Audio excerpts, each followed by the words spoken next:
Bear Essentials podcast gives older bears a place to gather for real talk regarding topics and issues that they can relate to. Here at the Bear Essentials, we aren't just having conversations. We are looking to provide actionable intelligence through real-life experience and expertise of our guests. Our mission is to build a strong community that elevates and motivates people to go beyond their limiting beliefs by helping them realize that getting older is not an excuse to hibernate on their goals, but a reason to work harder. Hi, everyone. Thanks for tuning in. I'm your host, Charles Wallace. Today's guest is an explorer, an adventurer, and a storyteller. From running 17 marathons in 17 consecutive days to rowing across the busiest shipping lane in the world, the English Channel, to summiting some of the world's most notable mountains, such as Mount Kilimanjaro and Mount Blanc. He has conquered numerous endurance feats. His endeavors have resulted in over 40,000 pounds raised for charity and support from numerous highly respected figures in the adventure world. His latest project, Running the Seven Continents, will see him travel to many of the most extreme environments on Earth, from deserts to polar climates. To put it into perspective, more people have been to space than have run a marathon on all of the 7 continents. And he's still only 23 years old. So without further ado, let's jump into my interview with Louis Alexander. But first, a word from our sponsor. The Bear Essentials podcast is sponsored by Fire Beast Jerky. With flavors ranging from tropical flair to sweet reaper, Fire Beast has something for all jerky lovers. And with over 30 years of experience making small batch, big flavor jerky, Fire Beast is sure to deliver quality, affordable jerky directly to your doorstep anywhere in America. So head on over to firebeastjerky.com and be sure to use code BEAR10 at checkout and receive 10% off your order from Fire Beast, the heat that is sweet. Hey, Louis, how you doing? Thanks for joining me today. I really appreciate it. Happy to be here, Charles. Thanks. Yeah, thank you for the opportunity. So I've been following you a bit on social media, on LinkedIn specifically, and I've seen some of these incredible things you're doing and what you're trying to accomplish. And I thought you would be an amazing guest to have on to talk a little bit to my audience about not only what you're doing, but also the mindset and what goes into being able to accomplish that. So could you just give a little bit of an introduction about yourself to the audience? Absolutely. So my name is Louis Alexander. I'm a British explorer. I'm 23 years old. I've been very lucky to complete adventures from running 17 marathons in 17 days to rowing the English Channel to climbing some of the world's most notable mountains to swimming from Europe to Asia. But I'm now embarking on my greatest project to date, which is to run 7 marathons on 7 continents in support of Alzheimer's Research UK. And there's around 400 people in the world that have completed this project, but no one in history has ever done it in the fashion and in the extreme and remote locations I'm currently undertaking. So I've completed 3 chapters so far through the deserts in Africa and Asia. And most recently, I was in Alaska. So I was over in North America. And I'm preparing now to head out to the Australia outback next month for the Oceania leg. Man, Louis, and you know what's amazing? Another reason why I want to have you on, as you can see, I'm only a little bit older than you by, maybe almost 3 times older than you. But I talk to a lot of, similar age men, and we talk a lot about mindset and things like that. And that was another thing that interested me about having you on.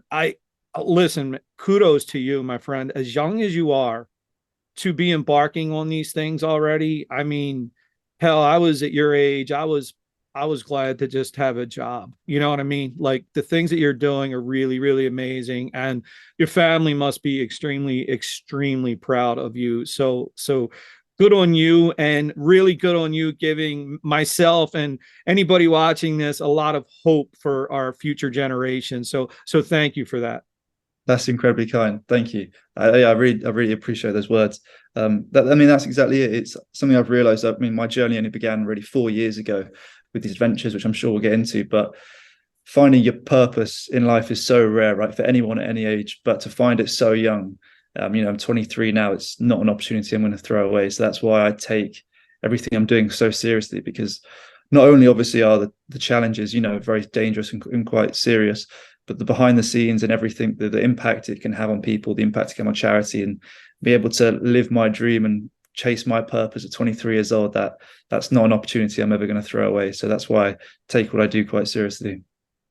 It's absolutely inspiring, Louis, honestly. And it just even, obviously doing a little bit of research about you prior to having this discussion, I was kind of in my mind, I was like, man, like this kid is really doing it. So you say it's only started around 4 years ago. Obviously, hell, you're young enough. It couldn't have been much sooner than that. So what's the first thing? Like what starts to put this in your brain about embarking on doing these things?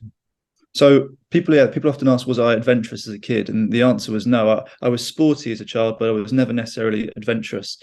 But my journey really began when I was 19 years old. I had the opportunity to climb Mount Kilimanjaro, which is the tallest freestanding mountain in the world, 5,895 meters tall. And that really was sparked because of I failed my final school exams, and I failed and flopped these final what we call A levels. And I was always a good kid at school, worked incredibly hard, but I got to these final exams and I just simply wasn't good enough. And I'd worked really hard, but I just failed and flopped them. And that was quite painful at the time.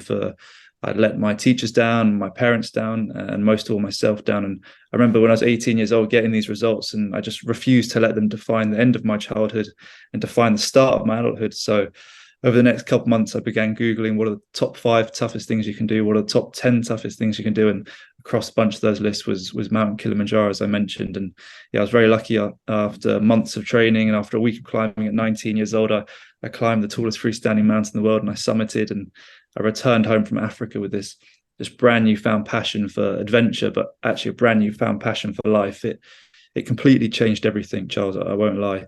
And then over the next few years, it built into a hobby, and I got into sort of ultra marathons and endurance sports. And this was all behind the scenes. And then in the forefront, I was just trying to work things out. I was trying different jobs, across different industries, trying to pursue different careers, and just none of them were working out. And I was actually failing all of them, not failing because I was fired, that never happened, but failing because I simply wasn't enjoying them. They just, they weren't for me. And it got to a bit of a crossroad at the end of 2021. So about 15 months ago, when I realized I actually only have one real passion in life, and that is these adventures. And I asked myself, can I make a career out of it? And very proud to say on the 16th of November, 2021, I took that leap. And ever since then, things have been working out. So now you said something that makes me want to kind of step back maybe a little further, because Sure. it's really, really, really insightful what you said. And I'm really impressed with you in general, but what you just said makes me even be more impressed. The fact that you talk about, even at that young of an age, not letting those failures kind of define what your childhood was, but maybe more importantly, not defining the start of your adulthood. Louis, that's pretty insightful for someone that young. Where do you think that came from?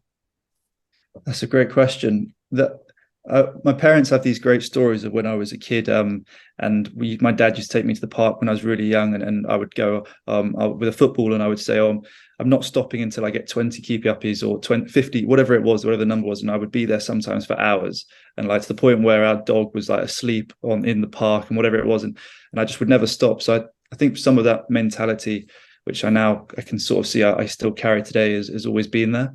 But it's a great question. It's one I'm still trying to work out. That's the truth. I don't have all these answers. That's the truth. Hey, and that's okay. I mean, I think it's amazing that you, even though none of us have all the answers, right? And I can tell you that from your future. Don't think when you're around 50 like me that you're going to have all the answers. You'll just have new questions. I'll put it to you that way. But I think with your insights that you're already gaining at this young age, you're definitely going to be more equipped to handle any questions that come your way. I just think like I said, the insight and even quite frankly, the courage, because I think it's easy for anybody, even someone young like you, to really let that define you. So okay, so you're like, no, it's not going to define me. You head on, you do Kilimanjaro. You have some in between where you're trying other things. What's the final, I'll call it, not maybe the final straw that really goes, okay, I'm moving now full bore into these adventures? What was the final thing that pushed you?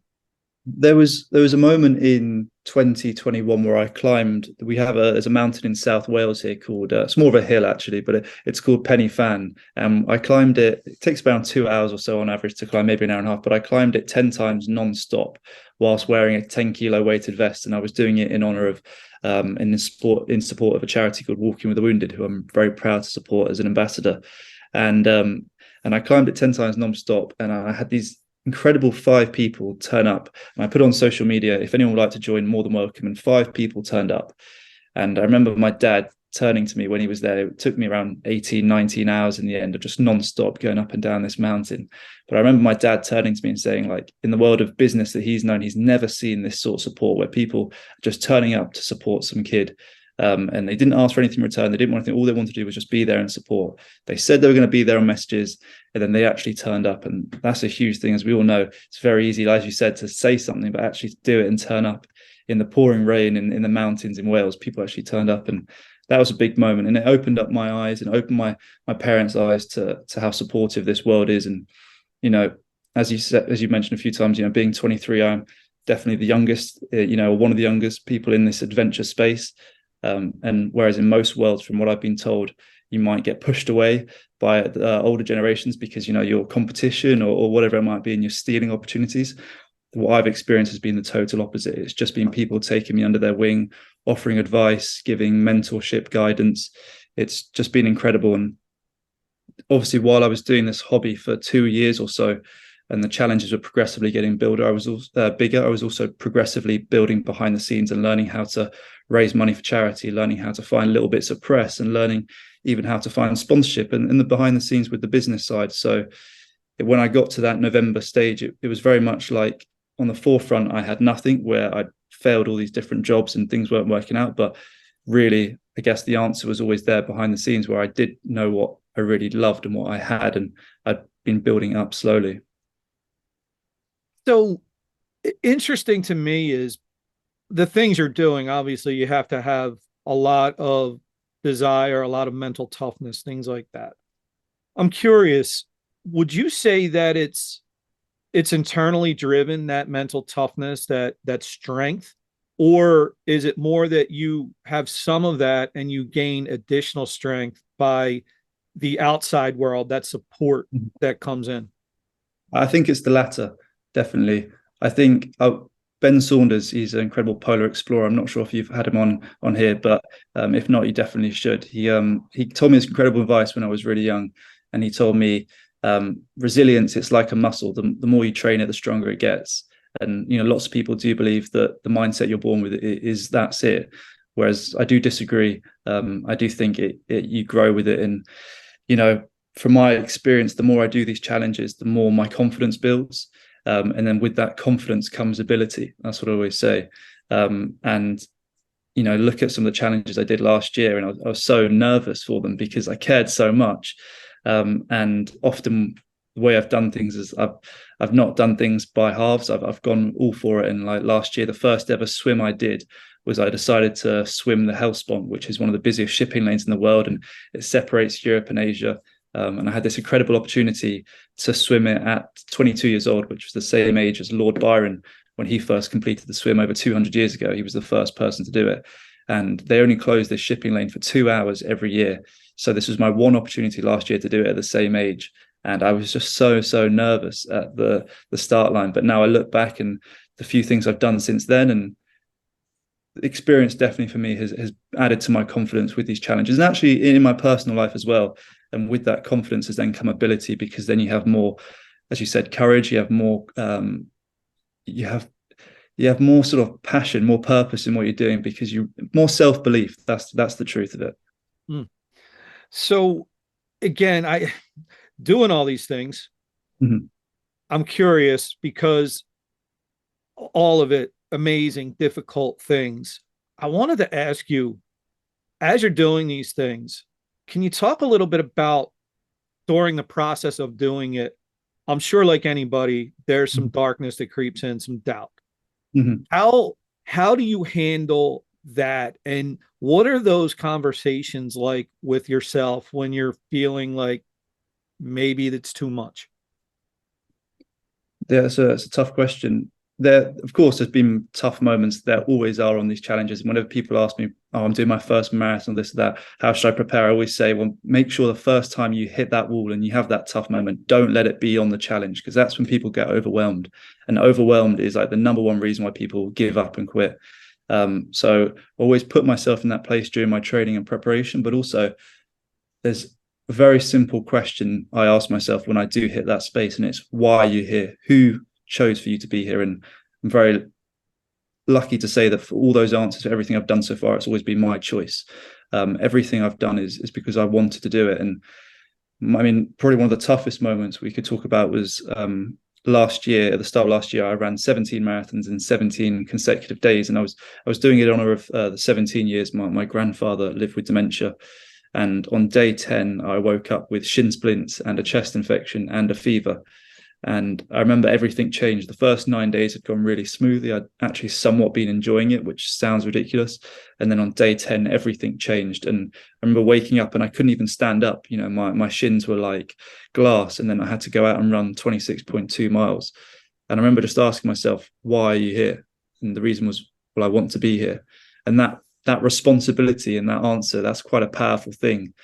You can't look at anyone else. You can't put the blame on anyone else. The blame, if there is any, is simply on you, and you have full responsibility. And for me, that's pretty simple. That there's no option but to keep going. Failure at that point and quitting certainly is never an option. So, Louis, has there ever been a lot of triumphs? Has there ever been anything that you look back that maybe it wasn't a triumph, maybe you didn't complete it, or you had to, you failed and you had to try to do it again? And what did you learn from it? Truthfully, since I started these adventures, no, there hasn't been anything where I haven't met the standards and the expectations that I set. I think one of the reasons for that is I've been very progressive and calculated with everything I'm doing. For example, one of my goals is to climb Everest, but I'm not going to go and do that next year. The reason I did Kilimanjaro and then Mont Blanc and Toubkal and Grand Paradis, all these smaller mountains, is because I understand I've got to build up my experience. I'm not naive that thinking just because I'm fit and healthy, I can go out and do these incredible top 1% things, because I know it takes time. And I think because I'm a little bit younger, I've got that time to my advantage where I can afford to build things progressively. And that's probably the answer to that. But also I do put a lot of preparation in before, and this current project, most recently I was in Alaska. 2 marathons before that were both through the desert, and there were tough moments. There were some moments of doubt, absolutely, from not just from me but my support crew. For example, in the desert in Africa, I was chased by a pack of wild dogs, and there were moments like that which I'm now learning more and more are outside of my control. And although I can be physically and mentally as prepared as possible, being chased by a pack of wild dogs was something I never had even considered. And something like that, of course, there might be moments, maybe one day, where failure is sort of taken out of my control, where that responsibility is on something else, whether that's wildlife or nature, whatever it might be.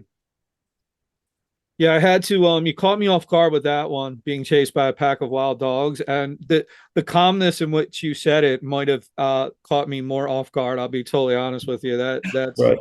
Wow.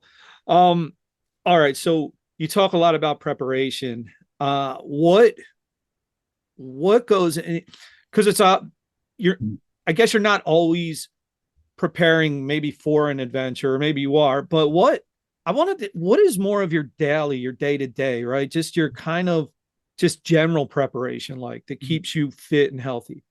Sure. So there's 2 main sides now to what I'm doing when I'm at home, essentially. And because I'm very lucky now to have picked up a few sponsors, and I'm doing this full time and able to put my full focus onto just these adventures. So the first side is obviously the training and the physical preparation. On average, I train 5 days a week, and I'm very lucky to be sponsored by a company called the Body Lab, and they have cryotherapy, hyperoxygen chamber, so these incredibly high scientific recovery facilities. So I do that weekly as well. So at some points that's been up to 10 hours of training a week and up to 10 hours of recovery, which, as you can imagine, when I completely understand people who also juggling that with a full-time job or family. That's incredibly hard to manage, and I understand that. And then the other side for my day-to-day is sort of the behind the scenes, more business side of sponsorship, press, and opportunities such as today to share my story and a little bit more about what I'm doing. Wow. Yeah, again, it's a lot, not just preparation, a lot of like wisdom and knowledge goes in. I think, me personally, I think I found out a little bit later in life that recovery was probably more important than just the actual, working out. And probably if I would have realized that sooner, I would have probably been in a better spot. So I'm glad to hear that you're at that level already. So Absolutely. Absolutely. Recovery is so key, and I didn't ever started doing it because of out of injury. I just started doing it because I know my goals and where I want to go with what I'm doing. I need to take care of my body and my mind from an early age, because of course these challenges do put a lot of pressure on both your body and mind. And yeah, very, very lucky in that sense to have access to these facilities. yeah, it's fantastic, and I'm glad you're taking advantage of it. So, all right. So one of the things I've been dying to ask you is, out of all the adventures you did, what would you say is the hardest? The hardest, I would up there would probably be when I climbed Mont Blanc last year. No, Mont Blanc, tallest mountain in Western Europe. It's definitely not the hardest mountain in the world, but there are, it's definitely one of the most dangerous mountains out there, and there are sadly several fatalities every year. Actually, I think it's close to 100. So it is quite a dangerous mountain, certainly not one to be taken lightly. And we had quite a tough experience actually on summit day, where there was a crevasse which opened up on the French side, which meant we had to go around the long way around across the Italian side, and we had high winds, and we also had to traverse across some live ice. And I remember I was lucky at this point, someone from our group had dropped out, so it was just me one-on-one with a guide. And I remember we were going across this live ice, which is something I'd never done before. And he turned to me at this point, and we were roped together, and he said, if either of us go, we can't catch each other at this point. And this is someone who's been climbing 25 years professionally, one of the best guides in the Alps. And when he says that with quite a deadpan face and looks you right in the eyes when you're in the middle of, quite the top of a mountain, that was quite a scary moment. And at that point, you can either freeze or you can just completely focus. And luckily, my instant reaction was just to focus. But that was probably one of the most dangerous moments of my career so far. Wow. And has anything like that, has it made you question yourself or doing anything or doing more dangerous things? Does it scare you a little bit, or are you just more like, as long as I'm prepared and controlled, I can control? Absolutely, yeah. It's definitely, sometimes, fear is a real thing. I'm not one of these people that say, "Oh, I experience no fear whilst I'm running through a desert or on climb a mountain." Not at all. These incredible environments will always win. You'll never beat them, but you can maybe survive them. And I made myself a promise actually when I was going up Mont Blanc that if I did summit and get down, I would never climb it again. I would be grateful for that occasion to summit. But yeah, things like the desert, of course. When I ran through Africa, it was close to 40 degrees Celsius. And, as a redhead, you can imagine I don't deal with the sun particularly well. But, people were telling me after about the risk of cardiac arrest and things like that heat. 26.2 miles of zero shade and just in extreme heat. I was pouring water onto my hat, and I would put it onto my hat. And by the time I put it on, it had evaporated. And that was incredibly tough. But when I got home, people would tell me the risk of cardiac arrest and all these, quite serious things. So of course it's serious, and I don't brush those off. I just simply try and put that more focus into then my preparation and planning, and hopefully as I'm growing, then I can build more serious support crews of taking medical staff with me and things like that. And so, looking forward to the future, is there anything that you've kind of thought about that? I know you mentioned Everest, but is there anything that you're kind of like, what, this would be the ultimate, the most epic, this is the one, this is the biggest thing I want to try to do? The truth is there's so many of those right now, so it's just trying to work out which one it is. But Well, I mean, my focus this year is completing the 7 marathons on 7 continents. So, as I mentioned, I've done 3 so far, and I've got 4 remaining. And I'm working towards Antarctica at the end of this year, where I'll run hopefully in the windiest, coldest, and driest continent on Earth, which is Antarctica. So that's always been one of my goals since I was for the last few years, has been to visit Antarctica. And I mean, the opportunity to run a marathon there is simply incredible. So I think when I finished that might be the end of my running chapter. So at that point, I would have done the 7 continents, a few ultra marathons, and the 17 and 17 days. So I think I might switch more towards swimming. And as I mentioned, mountaineering. I think those are 2 sports which I'm going to focus a little bit more on. But when I did this swim last year, although it was the quickest challenge and the shortest out of the others, it was simply incredible. The freedom I felt when I was swimming across a shipping lane, it just sounds ridiculous. And I'm not sure, I still haven't worked out the right words to put to it, but it was just amazing. That's all I can say. So I think swimming is something I want to look at. I'm doing the Alcatraz. I'm actually coming back over to America in June to do the Alcatraz, and looking at doing another shipping lane as well this August. So in between the runs, so swimming and mountaineering, but also exploring for the sake of exploring, and maybe not always having to have the word challenge associated with it. But there's many countries and places that I want to explore. Well, I'm looking forward to following you along on your journey, Louis. I really, really am.